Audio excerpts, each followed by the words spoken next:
하나님의 말씀은 마가복음 11장 1절에서 11절에 있는 말씀입니다. 신약성경 73쪽입니다. 그들이 예루살렘에 가까이 와서 감난산 벳바다에 베다니에 이르렀을 때에 예수께서 제자 중 둘을 보내시며 이르시되 너희는 맞은편 마을로 가라. 그리로 들어가면 곧 아직 아무도 타보지 않은 나귀 새끼가 메어 있는 것을 보리니 풀어 끌고 오라. 만일 누가 너희에게 왜 이렇게 하느냐 묻거든 주가 쓰시겠다 하라. 그리하면 즉시 이리로 보내리라 하시니 제자들이 가서 본즉 나귀 새끼가 문 앞 거리에 메어 있는지라. 그것을 푸니 거기 서 있는 사람 중 어떤 이들이 이르되 나귀 새끼를 풀어 무엇 하려느냐 하매 제자들이 예수께서 이르신 대로 말한데 이에 허락한지라. 나귀 새끼는 예수께로 끌려와서 자기들이 겉옷을 그 위에 얹어 놓음에 예수께서 타시니 많은 사람들은 자기들을 겉옷을 또 다른 이들은 들에서 벤 나뭇가지를 길에 펴며 앞에서 가고 뒤에서 따르는 자들이 소리 지르되 호산나 찬송하리로다. 주의 이름으로 오시는 이여 찬송하리로다. 오늘 우리 조상 다윗의 나라여 가장 높은 곳에서 호산나 하더라. 예수께서 예루살렘에 이르러 성전에 들어가서 모든 것을 둘러보시고 때가 이미 저물매 12 제자를 데리시고 베다니에 나가시니라. 아멘. 네, 오늘은 주님과 동행하는 길이라는 주제로 말씀 나누도록 하겠습니다. 오늘 말씀의 제목과 같이 우리 신앙의 매 삶의 순간순간은 하나님과 동행함을 알고 있습니다. 동행이라는 의미 우리 여러분들도 잘 아시다시피 둘 또는 여러 사람이 함께 걸어감이라는 의미가 있고 또 도와주기 위해서 함께함이라는 의미가 바로 이 동행이라는 안에 숨겨져 있었습니다. 우리가 쓰러지고 넘어졌을 때 우리의 손을 붙잡아 주는 것만큼, 우리를 일으켜 주는 것만큼 고마운 것도 없습니다. 또 힘들고 괴로울 때 우리의 마음 어루만져 주고 또 위로해 주는 것만큼 감사한 일도 없습니다. 그래서 지금까지 하나님께서 우리의 삶에 이러한 은혜로 동행해 주셨음을 믿습니다. 성도님들의 어려움, 그 아픈 마음 하나님이 그 손 붙잡아 일으켜 주시고 그 마음 어루만져 주실 줄 믿습니다. 그래서 오늘 말씀을 통해서 하나님과 함께 걸어가는 그 길이 무엇인지 생각해 보기 원하고 기쁨으로 하나님의 손 붙잡고 동행하시는 성도님들 되시기를 축원드립니다. 어느덧 사순절 이 절기의 끝자락에 와 닿았습니다. 오늘은 종려주일이고 또 고난주일이라고도 부르는 그런 날입니다. 그리고 내일부터 이 고난주간이 시작이 됩니다. 사복음서의 말씀을 보면 예수님의 많은 행적들을 볼 수 있는데 요한복음에서 예수님이 그 예루살렘 성에 입성했을 때 종려나무 가지를 흔들면서 그렇게 주님을 맞이했다라고 기록되어 있습니다. 그리고 다른 복음서에는 일반적인 나뭇가지 이렇게 표현을 하고 있습니다. 그러니까 오늘의 이 종려주일은 그 요한복음의 전통에 따라서 그렇게 절기를 지키는 것으로 볼 수 있습니다. 그런데 나뭇가지이든 종려가지이든 이 모든 것에 예수님이 함께 하신 그 길을 같이 동행한 그 의미를 담고 있습니다. 오늘 우리가 읽은 이 본문에 앞서 예수님이 활성하셨던 모든 대부분의 지역은 갈릴리 지역이었습니다. 갈릴리는 오늘날로 말하면 이 수도권, 그 행정적인 중심을 벗어난 지방 시골 도시와 같은 그런 동네였습니다. 그러니까 변두리 도시이고 변방 중에 또 변방일 수 있습니다. 광어 농업 시대이고 목축 시대에서 시골에서 특별히 어떠한 일들, 그러니까 사람이 대성할 것 같은 그런 일들이 일어나지 않을 그런 소외된 지역이 바로 갈릴리였다라는 것을 생각해 볼 수 있습니다. 그러니까 예수님이 바로 그런 변방 중에 변방 시골 출신이었다라는 거죠. 그래서 당시 유대인들이 이 사람이 대체 어디 사람인가, 어디 출신인가 물었을 때 나사렛 사람, 갈릴리 사람이라 했을 때 무시할 수밖에 없었다라는 그런 의미가 있습니다. 또 성경에는 예수님의 유년 시기가 그렇게 잘 나와 있지 않습니다. 누가복음 2장 41절의 말씀을 보면 그의 부모가 해마다 6월절이 되면 예루살렘으로 가더니 이런 말씀이 있습니다. 많은 일들이 기록되어 있지 않고 다만 알 수 있는 것은 6월절 그 명절이 되면 해마다 예루살렘에 올라갔더라라는 것은 잘 알 수 있습니다. 그러니까 모든 유대인들, 특히 이스라엘뿐 아니라 많은 여기저기 흩어져 있던 그런 유대인들이 이 6월절이 되면 예루살렘으로 왔다는 것, 그리고 예수님과 그 모든 무리들도 함께 왔다는 것을 알 수 있습니다. 그리고 오늘 이 말씀에서 예루살렘에 등장하시는 그 예수님의 모습은 아주 특별한 장면임을 볼 수 있습니다. 대부분의 사람들은 도보로 예루살렘 성에 입성했는데 스가랴 말씀의 예언과 같이 나귀를 타고 입성했다는 것을 볼 수 있습니다. 스가랴 9장 9절의 말씀을 같이 한번 보겠습니다. 시온에 따라 크게 기뻐할지어다. 예루살렘에 따라 즐거이 부를지어다. 보라, 내 왕이 내게 임하시나니 그는 공의로우시며 구원을 베푸시며 겸손하여서 나귀를 타시나니 나귀의 작은 것 곧 나귀 새끼니라. 아멘. 예수님은 바로 이처럼 이 예언의 말씀 따라 나귀를 타고 그 성에 입성하셨습니다. 물론 우리는 이미 알고 있는 결론이지만 예수님이 예루살렘에 가시지 않았다면 그 십자가의 처형은 없었을지도 모릅니다. 갈릴리에만 머무시고 그 근처에서만 사역을 행하셨다면 유대교 지도자들의 그 자리를 위협받는 일도 없었을 것이고 재판도 받지 않으실 것이고 십자가에도 달리지 않았을 것입니다. 그런데 오늘 읽은 이 본문의 말씀처럼 예수님은 그 자신에게 큰 변화의 길에 서신 것이고 또 다른 한편으로는 결정적인 사건이 있기 위해 이 길을 걸어가셨다라는 것을 볼 수 있습니다. 그러니까 예수님이 가신 지금의 이 길은 그 끝이 어떤 상황인지 잘 알고 있는 길이었다라는 것, 불보듯 뻔한 그 결과의 길을 알면서도 가셨다라는 것, 그것을 볼 수 있습니다. 많은 사람들이 환호합니다. 예수님의 그 예루살렘의 입성을 통해서 사람들은 환호합니다. 그런데 반면 유대교 지도자들은 어쩌면 자신들의 위치를 도전하는 큰 환난이라고도 생각했을 수도 있습니다. 그래서 예수님은 곧바로 이 유대교 지도자들과 또 로마의 협조자들과 그들에게 의해서 목숨이 위협받는 상황이 만들어지게 되었다라는 것, 그리고 오늘 예루살렘에 가까이 이르렀을 때 소개된 것은 올리브산에 있는 벳바게와 또 베다니 근처라고 기록되어 있습니다.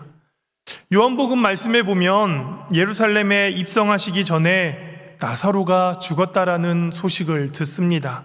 그리고 곧 그 베다니로 길을 나섰고 마르다와 마리아가 이제 예수님을 마중 나온 곳이 벳바게였습니다. 요한복음에서는 예수님이 그 죽은 나사로를 살리시고 마침 6월절이 가까이 맞이하여 그 예루살렘으로 인해 사람들이 많이 몰려들게 되었고 그 기적을 접한 사람들에게 주님은 그 주목을 받게 되었다라는 겁니다. 죽은 나사로가 다시 살아났다는 것 기적이었습니다. 그리고 마리아와 그 마르다에게도 굉장히 큰 은혜였습니다. 하지만 예수님은 이 일로 인해서 십자가의 처형으로 몰고 가는 사건이 되기도 했다라는 것. 그러니까 이런 정황 속에서 예루살렘에 주님이 들어가신다라는 것은 굉장히 큰 위협이고 어려움이고 그 죽음으로 걸어가는, 스스로 나아가는 길이었다라는 것을 생각해 볼 수 있습니다. 예수님이 타고 가신 것은 나귀 새끼였습니다. 사람들이 겉옷을 깝니다. 나뭇가지를 흔듭니다. 뒤어 호산나 호산나, 주님의 이름으로 오시는 예수님, 그들은 함께 그 음성을 외쳤다라는 것. 주님은 분명 평화의 왕으로 오셨음에도 불구하고 사람들은 그 예수님을 세상의 왕으로 추대하고자 했습니다. 요한복음에서 나사로를 살리신 그 소식이 예루살렘에 몰려든 모든 사람들에게 소문이 났다라고 했습니다. 그로 인해서 많은 유대인들도 이 예수님을 믿게 되는 계기가 되었다라고도 기록되어 있습니다. 그러나 제사장들과 율법 교사들이 이 때문에 예수를 죽여야겠다라는 마음 먹게 한 그런 사건이기도 했습니다. 사람들이 몰려들 때 예수님의 말 한마디면 많은 사람들이 예수님을 따라갔을 겁니다. 오늘따라 이렇게 많은 분들이 하나님의 신호를 받으시는데 빨리 받으셔서 예배드리고 있다고 하나님께 얼른 말씀해 주시면 감사하겠습니다. 우리가 이제 예배 오시기 전 꼭 진동으로 아니면 휴대폰을 잠시 쉬게 해주시면 감사하겠습니다. 할렐루야. 아멘. 네, 모두가 동참해 주실 줄 믿습니다. 요한복음 12장 24절의 말씀을 같이 한번 보겠습니다.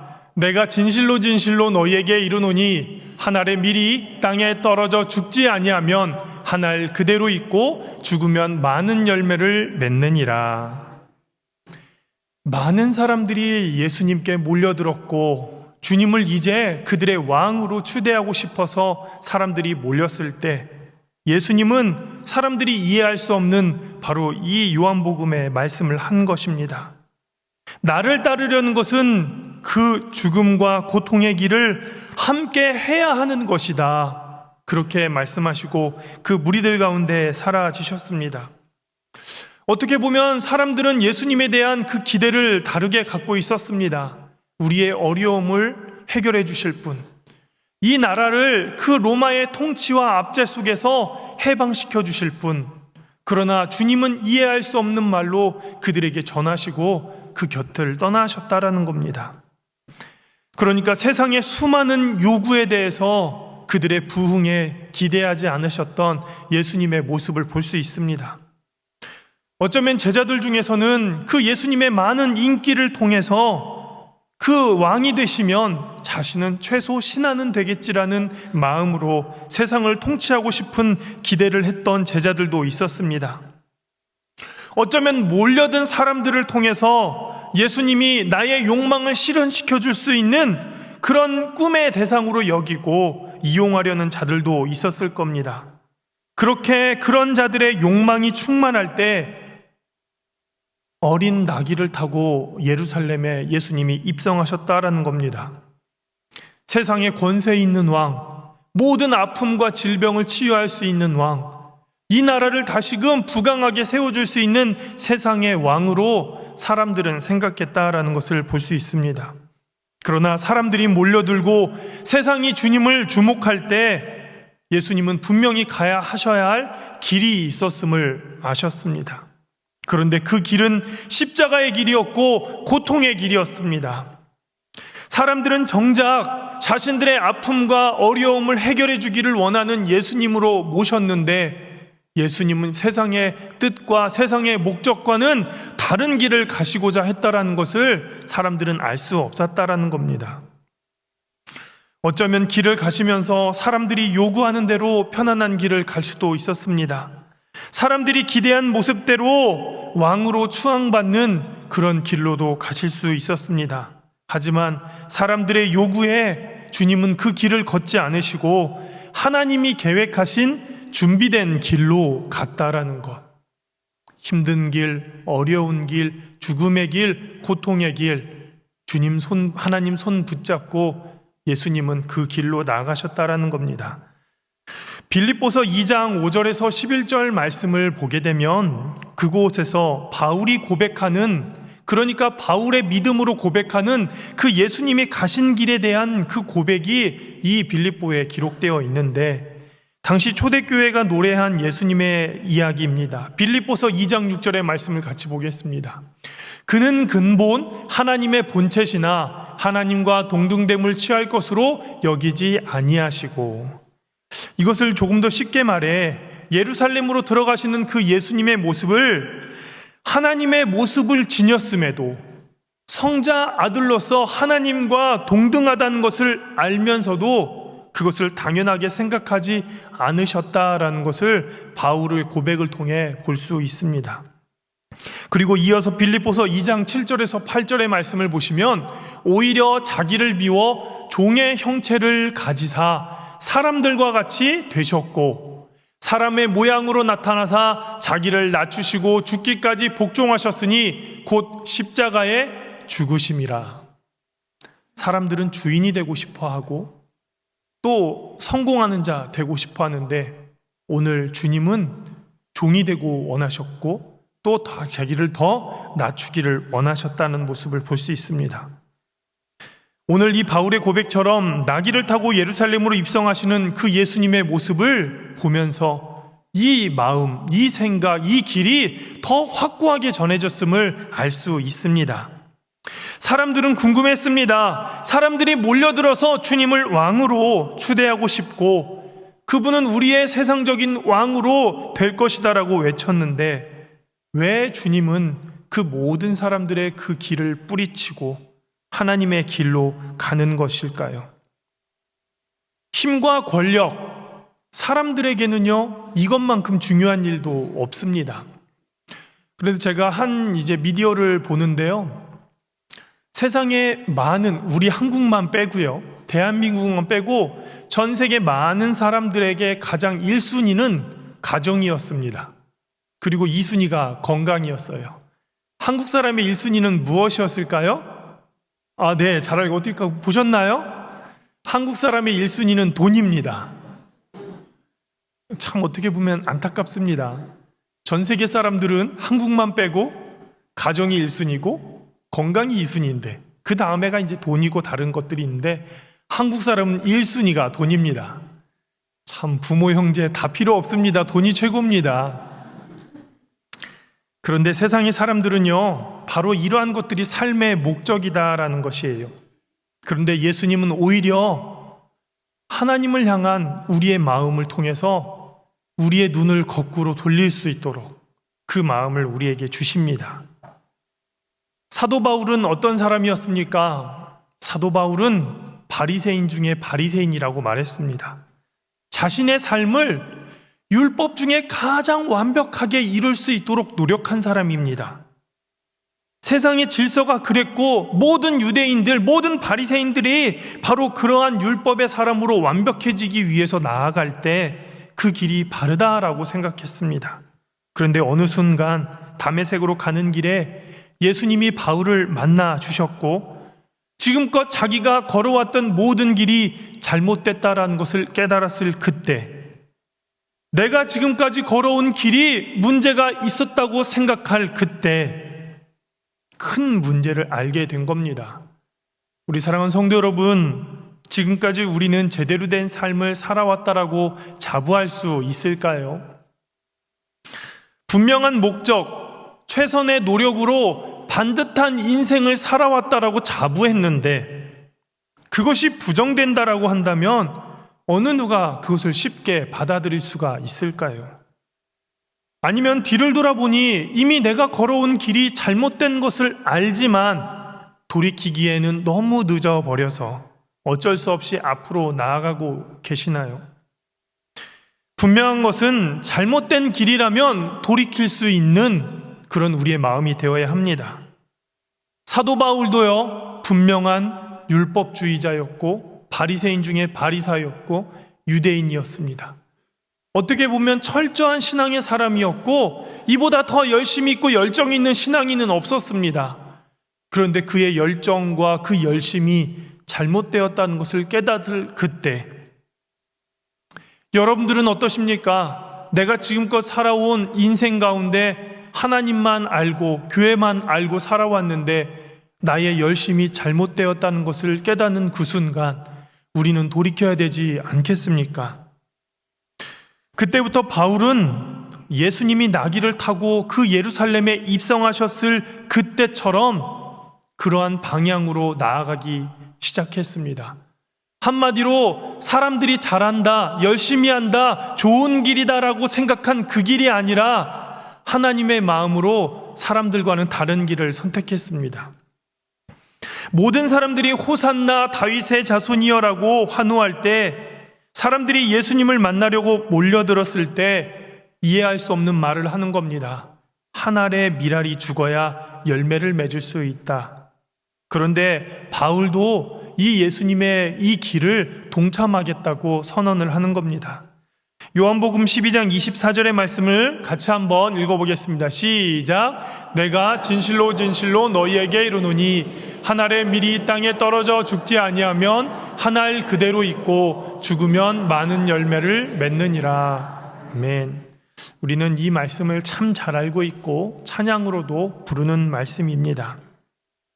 하나님의 구원의 방향, 그것은 사람들의 기대를 부응시키는 것이 아니라 하나님께서 원하시는 그 죽음의 길로 나아가는 것이 주님의 사명이었습니다.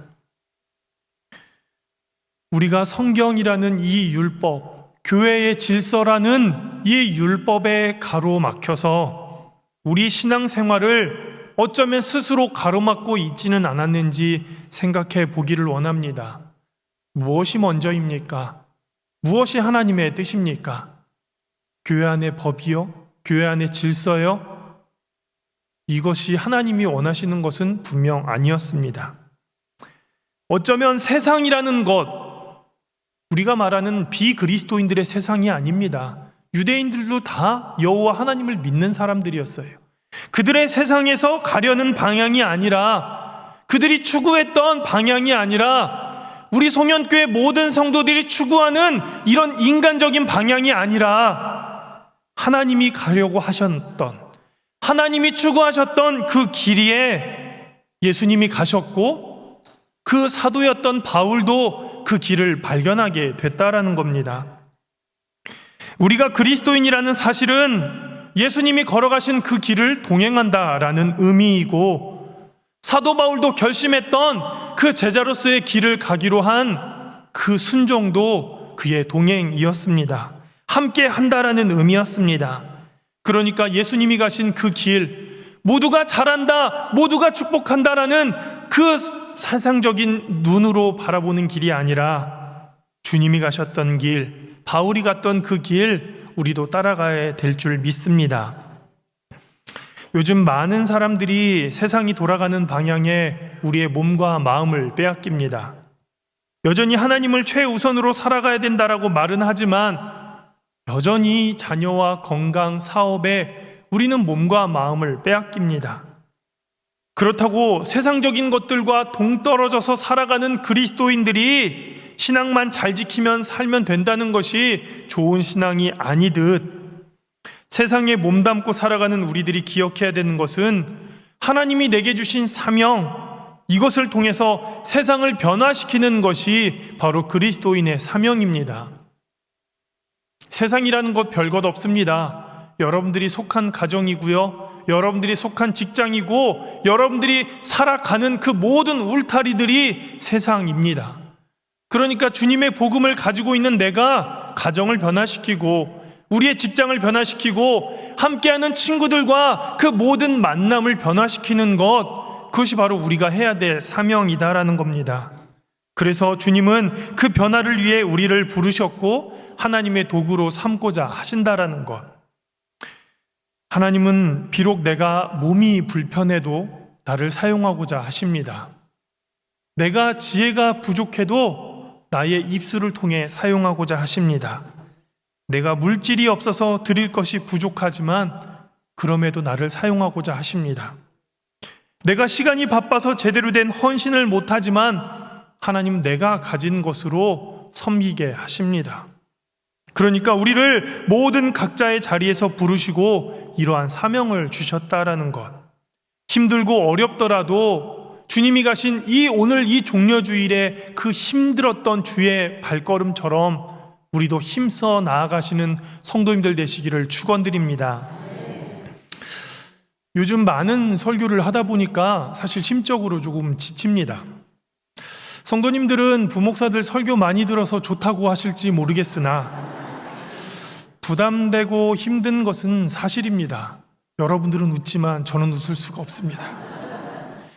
그런데 우리가 해야 될 사명이고 또 말씀을 통해서 성도들의 삶을 변화시킬 수 있다라고 한다면 어렵고 힘들지만 해야 되는 것이 사명이기에 기쁨과 감사로 감당하고 있습니다. 2월 14일부터 그 제의 수요일부터 시작해서 우리는 이 사순절을 달려왔고 또 이제 곧 그 끝을 향해서 다다르고 있습니다. 그런데 이 시간이 우리 성도님들께는 어떤 의미로 다가왔을까요? 예수님의 그 오심을 기대하면서 고난에 동참하고자 하는 마음도 있으셨을 거고, 또 이 사순절만큼은 그래도 내가 주의 자녀가 되어서 다른 그 어느 때보다도 참 믿음의 삶을 살아내겠노라라고 그렇게 살아내려고 노력하셨던 그러한 모습도 있었습니다. 그러니까 그 어느 때보다도 경건하려고 노력했던 시간이 바로 이 사순절의 기간이 아니었을까. 그래서 우리는 이 가시밭길 같은, 그 돌밭과 같은 그러한 길을 주님 손 붙잡고 지금 이 시간에도 동행하는 줄 믿습니다. 내가 지금까지 살아왔던 그 길이 잘못된 것이었고 나의 열심과 열정이 헛된 것이었을 깨달았을 때 사도 바울도 그 길을 돌이켰던 것처럼 우리 성도님들도 이제 그 방향을 돌이켜 주님과 함께하는 이 길이 우리의 신앙의 길이 될 줄 믿습니다. 그래서 주님과 동행한다라는 이 길, 우리는 더 열심히 노력해야 하고 최선을 다해 달려가야 합니다. 오늘을 종려주일입니다. 그리고 내일부터 고난주간이 시작되는 이 시점, 예수님이 오셨던 그때를 환호하는 시간입니다. 매 같은 절기입니다. 매 같은 시간입니다. 교회는 그렇게 교회력에 따라 흘러갑니다. 그러나 주님이 어떠한 마음으로 그 예루살렘 성에 입성하셨는지 우리는 그 마음을 헤아릴 줄 알아야 됩니다. 어쩌면 철딱서니 없이 그저 우리의 모든 것을 만족시키기 위해 오실 그 예수님이라는 분을 위해서 우리가 겉옷을 깔고 나뭇가지를 흔드는 것이 아니라 그 아비의 마음처럼, 자식은 아비의 마음을 모르죠. 어미의 마음을 모르죠. 그러나 그 마음을 헤아리려고 노력하는 것이 바로 이 시간이 되어야 될 줄 믿습니다. 예수님이 가신 그 길은 우리의 욕망을 채우려고 한 길이 아니었습니다. 분명 하나님의 뜻을 이루는 그러한 길이었습니다. 주님 그 자신의 목숨을 잃을지라도, 세상의 인기와 그 주목을 잃을지라도 그것이 하나님의 뜻이라면 그 길을 가셨다라는 것. 성도 여러분, 우리는 왜 신앙생활 하십니까? 신앙생활입니다. 단순히 예수 믿고 복 받고 천국 가려고 하는 이런 단순한 생각 말고 우리는 왜 하나님을 믿고 살아가려고 하는지 한번 깊이 늘 생각을 해봐야 됩니다. 신앙생활을 통해서 어쩌면 우리의 소망, 우리의 꿈, 우리의 기대 심리를 채우고자 하는 그런 마음들이 있지는 않으십니까? 신앙을 갖고 예배하면서 기대하는 것들이 있습니다. 기도하면서 기도하는 것들이 있습니다. 헌금 내면서 기대하는 것들이 있습니다. 내가 이 헌금하면 최소한 내 자녀 잘 되겠지. 내가 기도하면 그래도 하나님이 응답해 주시겠지. 내 꿈과 내 뜻을 실현하고자 하나님을 믿는 것이 분명 아닙니다. 하나님의 뜻이 실현되는 것은 하나님이 우리를 통해 사용하실 때 이루어지는 것이지 내가 하나님을 조종해서 이룰 수 있는 것은 아닙니다. 하나님께서는 우리를 거룩한 도구로 부르시고 그 사명에 감당하기 위해서 우리를 각자의 자리에서 불러주셨다는 것, 우리는 이것을 믿어야 합니다. 그래서 여러분들이 속한 가정, 직장, 생업, 모든 곳에서 하나님이 나를 통해 일하실 수 있도록 우리는 그 도구로 쓰임 받아야 된다는 것을 기억해야 합니다. 그리고 우리의 이 믿음의 공동체, 우리 송년 공동체, 송년 가족, 송년 교회가 바로 가야 할 길은 예수님이 가신 그 길을 우리가 함께 따라가는 것, 그것이 우리의 사명인 줄 믿습니다. 너무 많은 말들을 할 수 있지만 예수님이 이 땅에 오셔서 무엇을 원하시고 무엇을 하셨는지 그것을 생각해 보면 우리가 해야 될 일들을 알 수 있습니다. 내 생각, 내 기대보다 하나님의 뜻이 이루어질 수 있도록 그 뜻을 위해서 우리가 온 마음과 온 힘을 다해 노력하는 것, 그것이 바로 우리 신앙생활의 길이 될 줄 믿습니다. 내일부터 고난주간이 시작됩니다. 우리는 기쁘고 좋은 것만을 기억하는 그런 삶을 살다 보니 무언가 어렵고 더 낮아지고 구석으로 몰리는 일들에 대해서 쉽게 적응하기 어렵습니다. 그러나 힘들지만 하나님의 뜻이 어디에 있었는가, 또 왜 나에게 이러한 은혜를 주시는가를 묵상하면서 깊이 나아가는 성도님들 되시기를 축원드립니다. 새벽에 나오셔서 말씀 듣는 것 쉽지 않습니다. 사실 저도 어렵습니다. 졸린 눈 비비면서 성경 말씀 듣는 것 이해하기 어렵습니다. 하지만 해보는 것이죠. 말씀을 묵상하면서 나의 길이 잘못되었고 내가 가야 할 길을 돌이키고 깨닫는다면 그것만큼 하나님이 내게 주신 큰 은혜도 없다라고 생각이 듭니다. 사랑하는 성도 여러분, 오늘과 이번 돌아오는 한 주를 통해서 거룩한 신앙의 길 되시고 십자가의 길 믿음으로 따라가셔서 이 종려주일 그저 예수님의 오심을 환영하는 것이 아니라 주님이 어떠한 마음으로 우리에게 오셨고 그 길을 가셨는지 주님 손 붙잡고 동행하시는 우리 성도님들 되시기를 주의 이름으로 축원드립니다. 기도하겠습니다.